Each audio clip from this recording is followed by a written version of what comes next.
নমস্কার, বিকেল 5টায় 5 মিনিট নিয়ে আমি অতনু রয়েছি আপনার সঙ্গে। প্রথমে ব্রেকিং নিউজ। হাবড়া রেলগেটে ওভারহেড তার ছিঁড়ে বিপত্তি।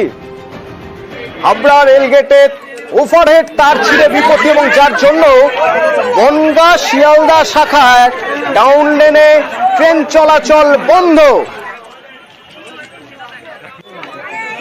কিভাবে রেলগেট ভাঙে, কতক্ষণ বন্ধ ট্রেন চলাচল? জিয়াউল প্রতিনিধি আমার সঙ্গে রয়েছেন। জিয়াউল, অতনু দেখো, এখনো পর্যন্ত 40 মিনিট ধরে বন্ধ হাবড়া বনগাঁ শাখার হাবড়া স্টেশনের 30 নম্বর রেলগেটের কাছে ছোট গাড়ির একটি ধাক্কায় রেলগেট ভাঙে এবং সেই রেলগেটের যখন স্বাভাবিক করার চেষ্টা চলছিল সেই সময় রেল কর্মীদের অসাবধানতা হয় সেই রেলগেট ভেঙে গিয়ে পড়ে একেবারে ওভারের তারের উপরে এবং এই মুহূর্তে তারের উপরে ভেঙে পড়ায় তার ছিঁড়ে যায়, ওভারের তার ছিঁড়ে যায়। এই মুহূর্তে 40 মিনিট ধরে বন্ধ, ফলে চরম সমস্যায় নিত্যযাত্রীরা। তার কারণ যেভাবে রেলগেট পড়ে রেলগেটের তার ছেড়ে ট্রেন বন্ধ এবং এই যে তার যদি আরো একেবারে রেলের উপরে পড়তো তাহলে কিন্তু আরো বড় দুর্ঘটনা ঘটতে পারতো, এমনটা এলাকার মানুষ রেল যাত্রীরা মনে করছেন। কিন্তু 40 মিনিটের বেশি সময় ধরে হাবড়া বনগাঁ শিয়ালদা শাখার ট্রেন কিন্তু এই মুহূর্তে ডাউন লাইনে ট্রেন চলাচল বন্ধ।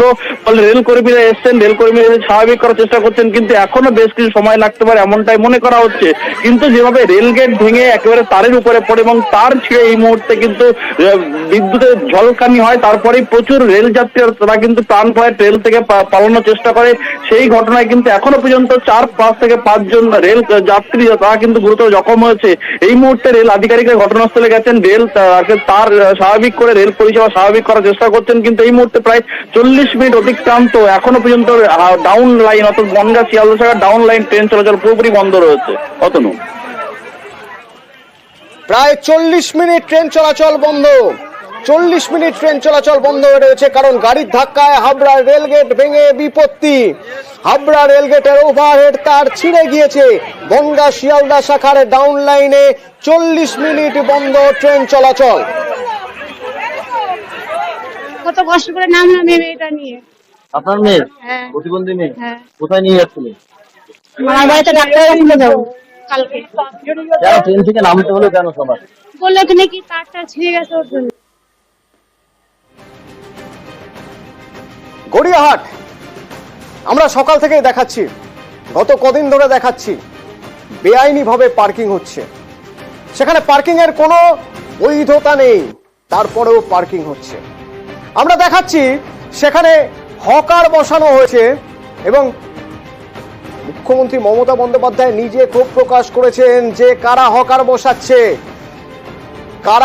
বসাচ্ছে এবং কিভাবে হকার বসছে, যেখানে প্রয়োজন নয় সেখানে কেন হকার বসছে।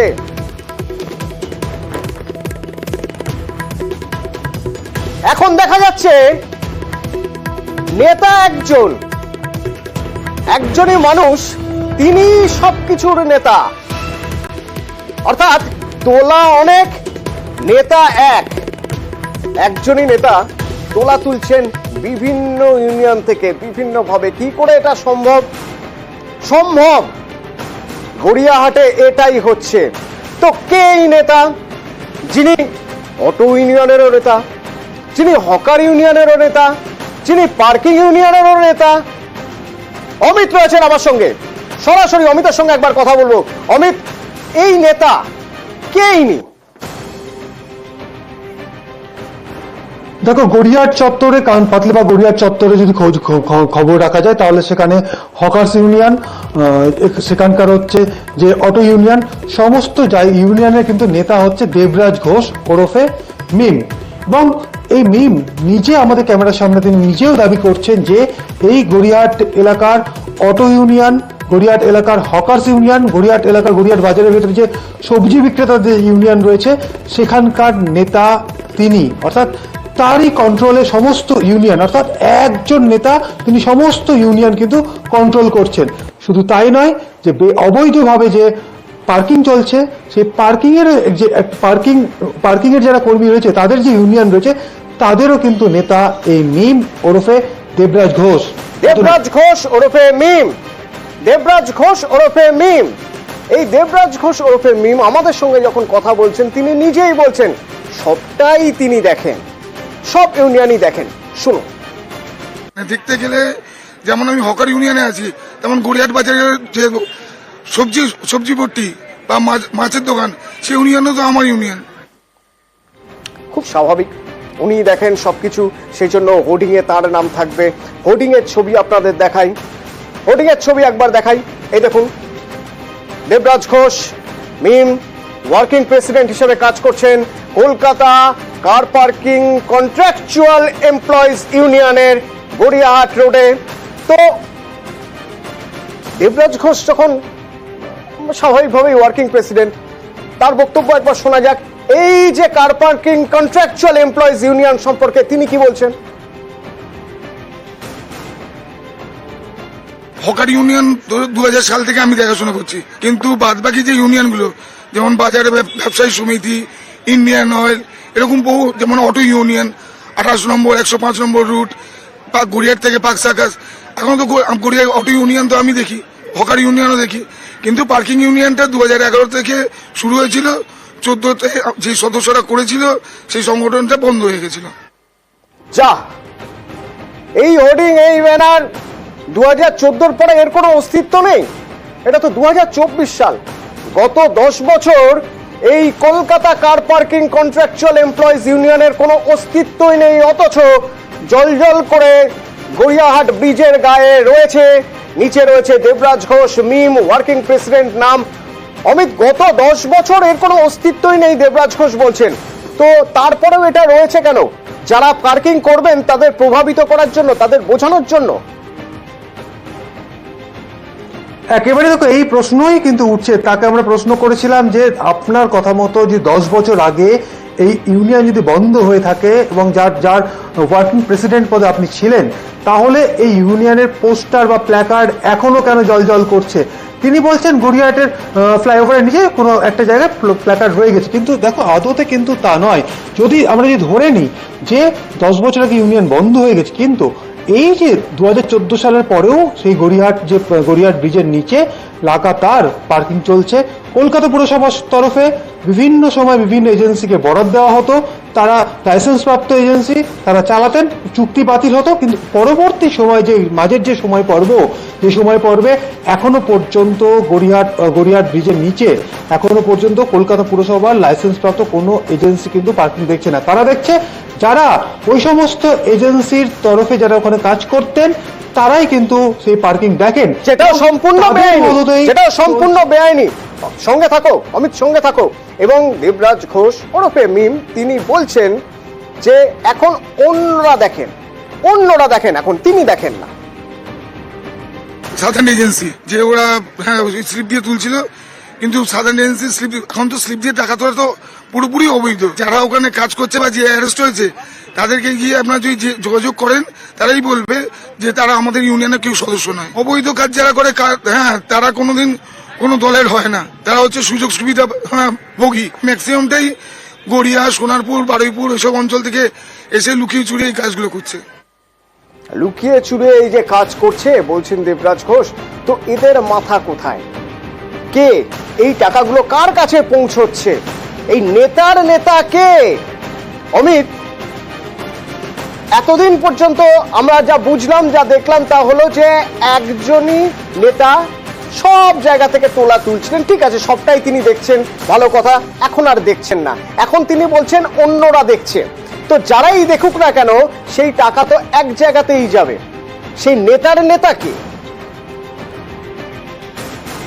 একেবারে এইটাই প্রশ্ন, যে যিনি নিজেকে দাবি করছেন যে গড়িয়াহাট এলাকার সমস্ত ইউনিয়নের দায়িত্বে তিনি রয়েছেন।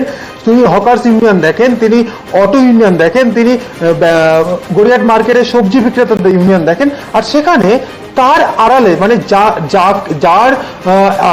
যার নির্দেশ ছাড়া একটা পাতা পর্যন্ত নয় না গড়িয়াহাট চত্বরে, তাকেই নাকি এড়িয়ে অন্য লোকেরা ইউনিয়ন চালাচ্ছেন। তাহলে তারা কারা, সেই বিষয়টা তিনি পুরোপুরি আড়াল করে গেলেন।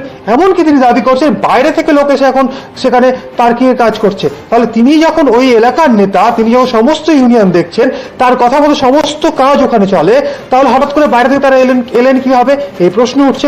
আর যে সমস্ত টাকা উঠছে, সেই টাকা কার কাছে পৌঁছে যাচ্ছে, অর্থাৎ নেতার নেতাকে।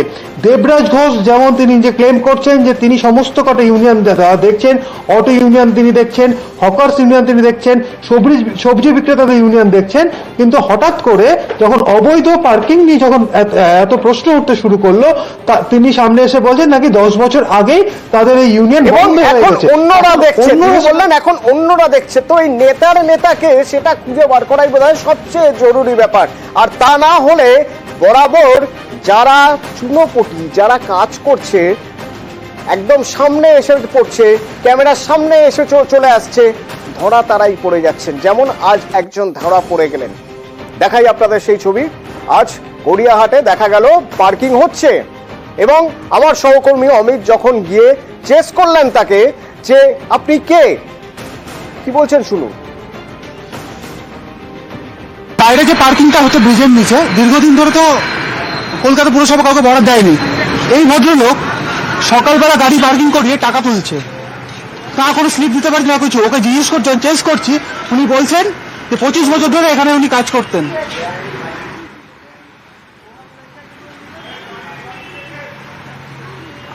এখন তো লিগাল পুরসভার তো কাউকে বরাদ দেওয়া নেই ব্রিজের নিচে। আমি বলতে পারছি না। হ্যাঁ না, আমি লাইভ কিছু করবো না।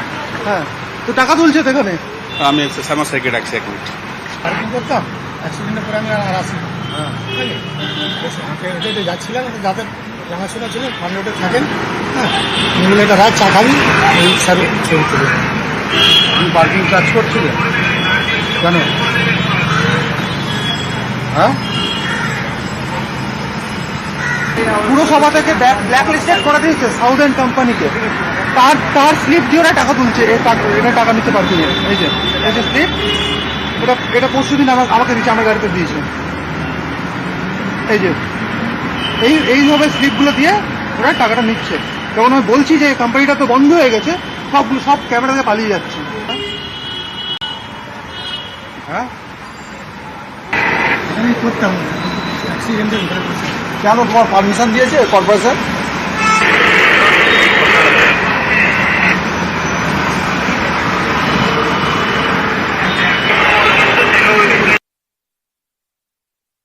নাম কি? তো হারজন এন্টারপ্রাইজ। আপনার কার্ড আছে এখন? কার্ড তো নেই। তাহলে আপনি এখন পার্কিং এ টাকা তুলছেন কিসের ভিত্তিতে? আমি এসেছিলাম সকালে বাজার করতে। বাজার করতে এসে আপনি পার্কিং এ টাকা তুলছেন? ঠিক আছে স্যার, ভুল হয়ে গেছে। কে বলেছে আপনাকে টাকা তুলতে? ঠিক আছে স্যার, ভুল হয়ে গেছে। কে বলেছে আপনি বলুন। এই টাকাটা কার কাছে যায়? ঠিক আছে। এই টাকাটা কার কাছে যায়? না, এখন কেউ আমরা আসছিও না। আর একবারে বাজার করতে এসেছিলাম, উনি বেরোছিল, বলে বাবু নিয়ে যা। বলেন যে আপনি পার্কিং দেখেন, দেখতাম আমি এখনো পার্কিং এখন দেখছি। কেন টাকা তুলছিলেন? উনি যাওয়ার সময় বলে এটা রেখে দেবো। উনি ডেলি আসতেন তো আগে। আপনার কার্ড দেখেন, কার্ড কোন কোম্পানি কার্ড আছে আপনার কাছে? আপনি পার্কিং টাকা তুলছেন? কার্ড আজকে আনিনি স্যার, আমি যা ডিউটি নিয়ে বলে তো আনিনি স্যার। কোন কোম্পানিতে আপনি এখন কাজ করেন? এখন কোনো কোম্পানি নেই স্যার। সঞ্জয় গুপ্তা এরপর ধরা পড়ে ফোন করলেন একজনকে, বললেন তার ছেলে, নাম বললেন রঞ্জিত দেবনাথ। সঞ্জয় গুপ্তার ছেলে রঞ্জিত দেবনাথ, শুনুন। দেখি যদি মাংস দোকান খোলা থাকে না, হ্যাঁ, কাউকে ফোন করেনি স্যার। ঘরে ফোন করলাম, চলে আসছি। ফোন করে জানিয়ে দিচ্ছেন তো? না স্যার। দেবনাথ, আর দেবনাথটা কে? কে আর দেবনাথটা কে? আমার ছেলে। আপনার নাম কি? সঞ্জয় গুপ্তা। আর দেবনাথ আপনার ছেলে? আমার আর দেবনাথ আপনার ছেলে? আপনার নাম সঞ্জয় গুপ্তা আর দেবনাথ আপনার ছেলে? আমাদের মানে ছেলের সঙ্গে কাজ করে দেবে না। কে এটা?